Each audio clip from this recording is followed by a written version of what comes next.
సిలువ ప్రేమను మరచి నేను త్రోవ తప్పి నశించగా,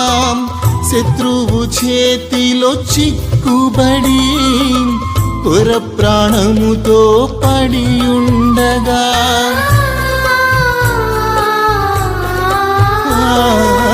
సిలువ ప్రేమను మరచి నేను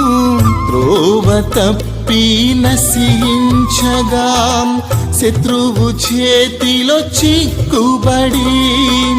కొర ప్రాణముతో పడి ఉండగా, మంచి సమరయునిలా నా దరి చేరిన, నాపై జాలి చూపిన, గాయము కట్టిన నా నజరేయుడా, నీకే ఆరాధన, నే జీవించన ప్రేమకు సాక్షిగా.